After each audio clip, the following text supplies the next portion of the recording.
on this most auspicious day. The question is, did you get snared into a short when it bottomed? Or did you get faked out into a long when it was a good take profit area for the longs?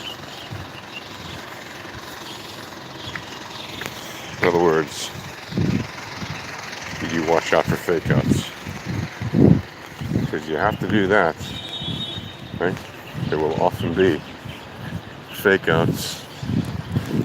Hello. Hello. There will often be fake outs in any given market, on any given asset, any given time frame even. Happens all the time. And yesterday and today, perfect examples of it. Right?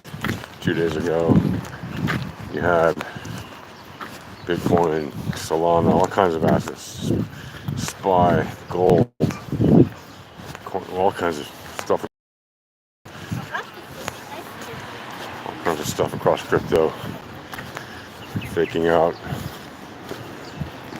and falling, right?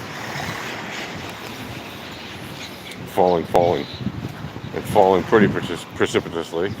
And for those who aren't trading low time frames, it appeared like, oh, I better short now as it reaches 10 or 15% lower than the high. I better be in the top 85%. Well, if you're not in the top percent, then you're losing anyway, right? So it's not about being in the top 1 percentile and beating the other 99% sometimes. It's about doing that consistently and regularly. If you fall into the 15% at the top on a regular basis, while that may seem good, you'll still tend to get wrecked there. Happens all the time. We see it all the time. And why is that? Well, that's just because, right? The overwhelming majority of traders, like literally the 99%, they just get wrecked when they try trading. Why do you think that is? Right? How many times have I told you already, if you watch this channel a lot? It's because retail traders, by and large, use, at best, lagging information. At best, right? They use traditional technical analysis like EMAs, SMAs, fibs, all kinds of silly nonsense, right? And none of that is leading information. So of course they can't have shit in hell on the winning side of the trades, right? It's very obvious they're going to lose the vast majority of the time, especially when they're using tools that literally fail a huge majority of the time, and they're using methods that fail the vast majority of the time. And if your tool is required to counter trade them 60, 70, 80% of the time, or your techniques require you to counter trade with those same techniques 60, 70, 80% of the time, and those are not good tools and those are not good methods, and you'd be better off throwing them out and throwing darts at a wall. At least there you have a 50-50 chance, right? But if you're just literally cruising for a bruising, then there's no better way to get it, I guess, than continuing the folly of the madness of, whatever you are as a TA trader. It's quite telling, really, if you think about it, just how masochistic human beings can be when it comes to their trading patterns, right? Like, think about it. What other profession is there where the average participant loses money when they go to work? You know, gambling. If you're a gambler, you're not really a professional if you're just willy-nilly throwing caution to the wind and hoping for the best of luck. That's not how professional gamblers operate, is it? Right? Trading, a lot of people call it sophisticated gambling. Okay, sure. It is gambling if you're using voodoo TA or traditional TA, but it's a lot less like gambling and a lot more like taking very well calculated risks, just like people do in many professions, right? From medicine to carpentry to captaining ships or whatever, right? Taking calculated risks based on educated guesses is not necessarily gambling, right? Gambling is like, I throw caution to the wind, I don't care, right? I'm just going to put the money on the line. If I win, I win. If I lose, I lose. Trading is having the foresight to know the probabilities and the statistics of what is likely to happen on, at this moment and in the future. How can you possibly glean that information by looking at, price candles, right? And the answer is you can't really. And that's why price candles are one of the biggest fake-outs that there are in trading. Because as a novice trader, you probably think that price candles matter, right? Generally speaking, they don't. Because all the price is doing is following the returns, right? Market is determined by volatility, and that determines the price, right? The market determines the volatility with their ask and bid quotes and prices, right? With their, I'll ask here, I'll bid for that, right? Basically the buying and selling prices, right? But it's the spread between the ask and the bid, that delta, which creates that volatility. Because what is that delta? What is that spread? What is that? It's data, right? It's data around a what? Data around a mean.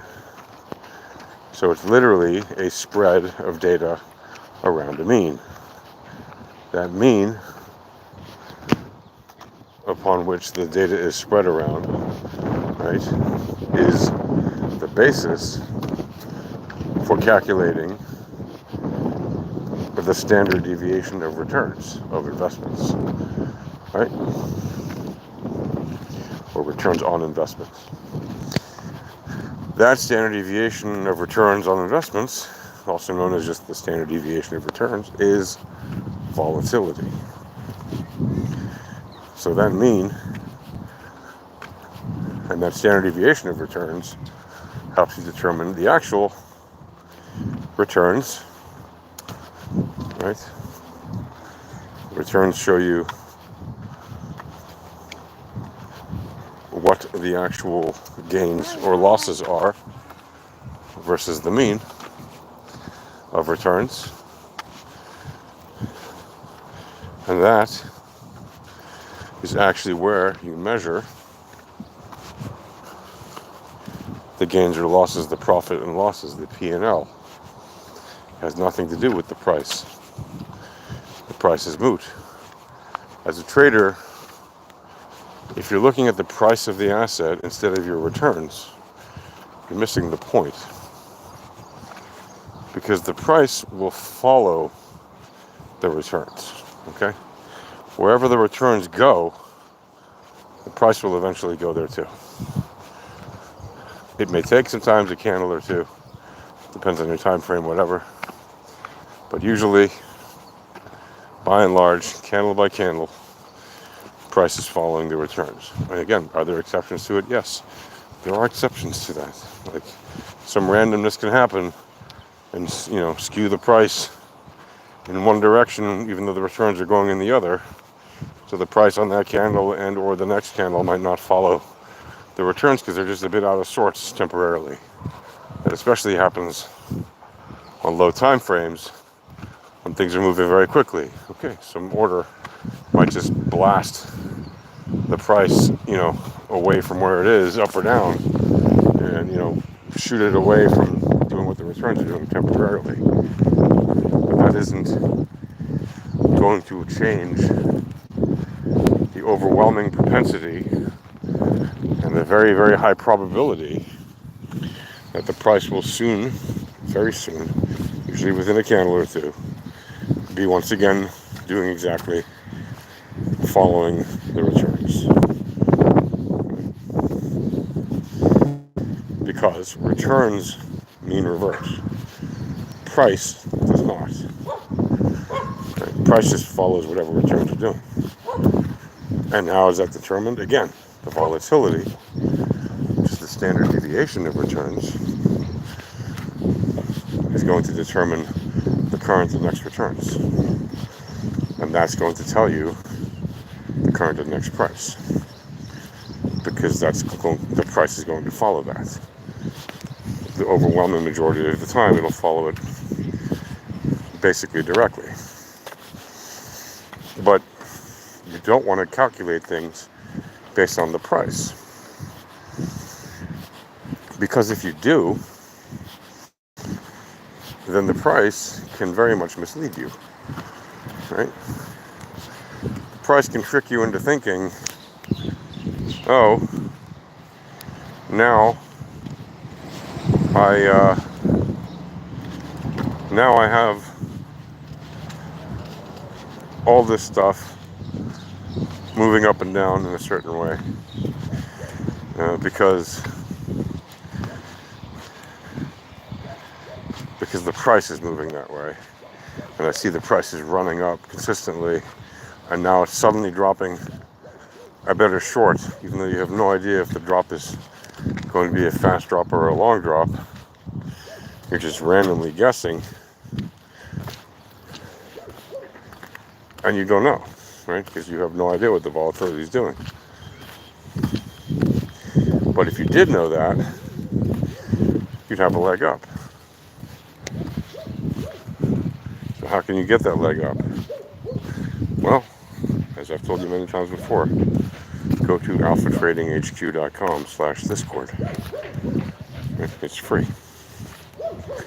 You can go to the Discord for free, get the indicators to learn how to trade volatility, probability, and statistics for free.